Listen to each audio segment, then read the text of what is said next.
Well, hello and welcome all you wonderful people out there in YouTube land to the Texas Special YouTube channel. And for this August 2025 product review, we have a gorgeous Atlas Masterline 25,000 gallon, 25,500 gallon tank car to take a look at. Now, I actually have more than just this one, but I didn't see the productivity to throwing all of them on the track and looking at them all one by one, when the only real difference between each individual car is the road number. So, just like the ready to run 25,500 gallon car, we flip this tab up here, fold the box over like such, and it reveals this plastic cradle.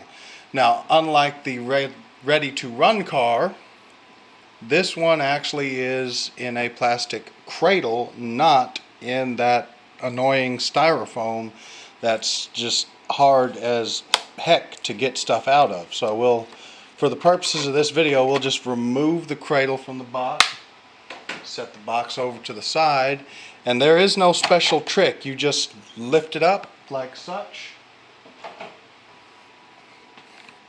and you are free to remove the car. Now, just like the ready to run model, be mindful because there are a lot of small little details all over this car that are relatively fragile and very easy to damage, which is another reason why I love this plastic cradle design right here so much more than the foam design, because it's a lot easier to get these things in and out with a lot less force and obviously much less risk of damaging sensitive little fragile HO scale details.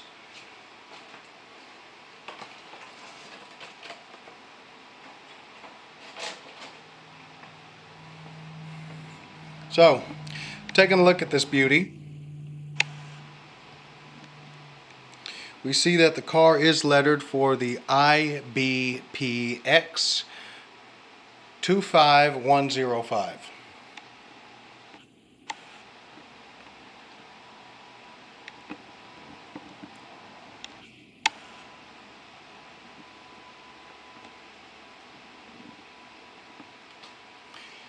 We'll start off with the trucks on this car as I find my pointer. It's not the pointer I wanted, but it's the pointer that I'll use. You can see there are roller bearings on the trucks, which are prototypically correct. These are 100-ton roller bearing trucks, and they are actually fairly well detailed. I apologize about the lighting, but I'm doing what I can with what I've got. You can see the 3 correct springs on each side of the truck. You have metal wheels, obviously body mounted couplers. They are the Accumates, which I hate. I just haven't gotten around to changing them out to good old reliable Cadies yet. As you can see there in that silhouetted shot, there is several underframe details on this car. And I guess I really shouldn't say underframe, because there's not really a frame on this car to speak of. Unlike old school tank cars, you know, from the steam and transition era, they actually had a frame.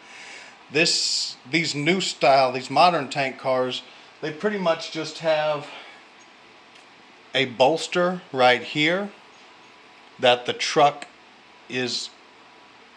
rests on the truck, and it's cradled against the body of the car. I know you're having difficulty telling it because of the fuzziness of my camera, but the lettering on this thing is fully legible. There it is. It is legible. All of the load and weight and capacity information on the side of the car is prototypically correct for a car of this type.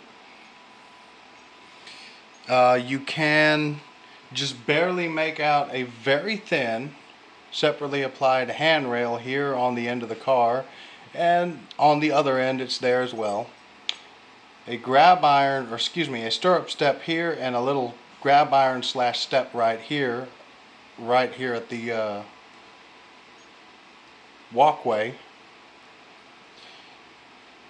You do have a triple valve right here. This is the B end of the car. That little black knob you're looking at there, that's the triple valve for the brake system. And on the other side of the car is the emergency and service reservoir, which is the prototypically correct arrangement. God, I can't English today. For a car of this type. You can just barely make out right here, there is a separately applied air hose for the train brakes, for the train line. Looking along the top of the car, from what you can see from the side, you can see some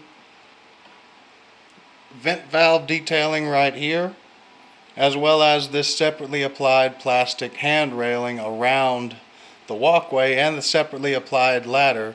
This is all plastic. This is a separately applied walkway right here. It is not see-through though. It is one separately applied piece, this little walkway here. And there's another one on the other side as well. And you can see the separately applied valve cover right here.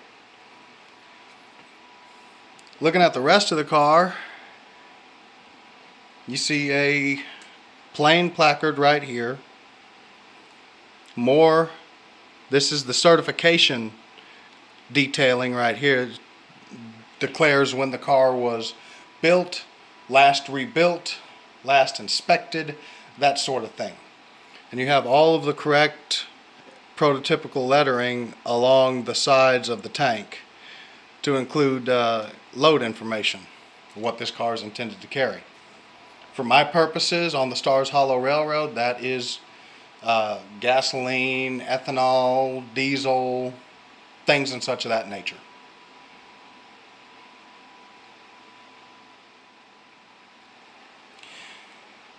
Okay, here we are looking at the B end of the car, and you can see a little bit better that handbrake, the hand railing that I was talking about. You have another plain placard right here. You have a couple of more little grab irons or stirrup steps right here on either side of the coupler, as well as a separately applied coupler cut lever right here. More prototypically correct load. This is actually brake information right here. The reporting marks and number, and of course load and capacity information. And you can just barely make out the very top of the emergency and service reservoir here along the side of the car. The A end of the car is identical to the B end minus the handbrake wheel and the various brake apparatus.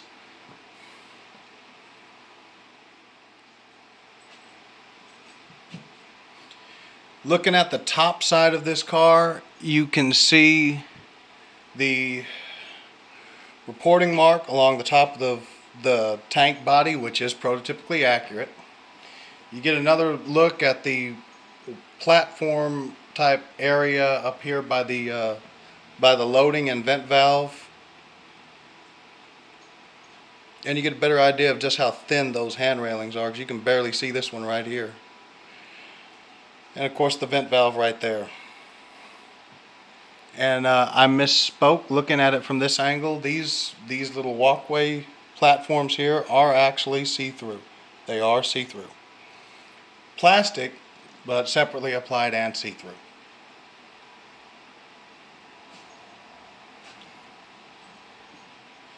And just so I don't hear about it in the comments later, I'll pan to the other side of the car so you can see it's just a plain tank body. So looking at the underside of the car, you can see a little bit better the separately applied coupler cut lever here and the air hose here, as well as the little stirrup steps. Like I said, there's another one on this side of the coupler right here, and there's also two on the other end of the car as well. You can see the train line right here. The air hose runs the length of the car. You can see the air brake piston and cylinder right here, along with the brake chain that would go to the handbrake. The air line coming off of the cylinder the piston to go to the triple valve, which again regulates the air pressure in the train line, which applies or releases the brakes on the prototype.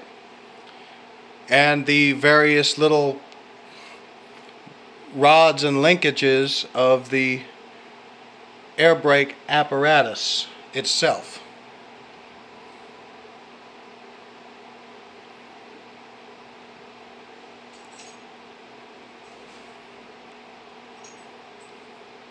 And looking at it from this angle, you can also see a little bit better the instructions on opening and closing the valve down here on the underside of the car, which is modeled as just a basic nub with a little chingaladera sticking out right here.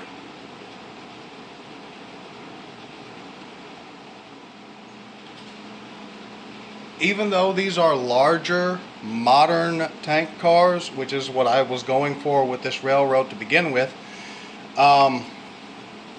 they don't give me any issues running on the 18-inch radius curves that are exclusively used on the Stars Hollow Railroad. They don't give me any fits with the Bachmann Easy Track switches. The only issues I have with these cars, and it's the same with every other car that I have that's equipped with them, is pardon my language, those damn Accumate couplers. I hate them, I hate them, I hate them, and I intend to switch them out and crush them with a frickin' hammer because I hate them that much, but I have other more pressing things that need to be taken care of first before I go dump a retarded amount of money on HO scale couplers. Scenery needs to be finished. I still need to get the electric switch for the Clayton County lumber lead hooked up. Details. I need more cars for my rock train. I need more tank cars. More reefers would be nice. So I have a lot of other things ahead of replacing these Accumates on these Atlas cars with good couplers. So for now I'm gritting and bearing it. But the couplers are really the only complaints I have about these cars, and I really wish that Atlas could get away from them damn Accumates because they're horrible. Horrible, especially in curves. Horrible. With that being said, let's get this thing onto a train. I have a local made up with the Lifelike Proto 1000 GP20, the cotton belt, and we will use this guy and another guy and one of my Intermountain high cube 50 footers, and we'll go pull and spot interstate fuel and oils. By the way, that's the reason that I got these tank cars. Any tank cars you see and any double door box cars you see are going to they're going to be used for serving interstate fuel and oils.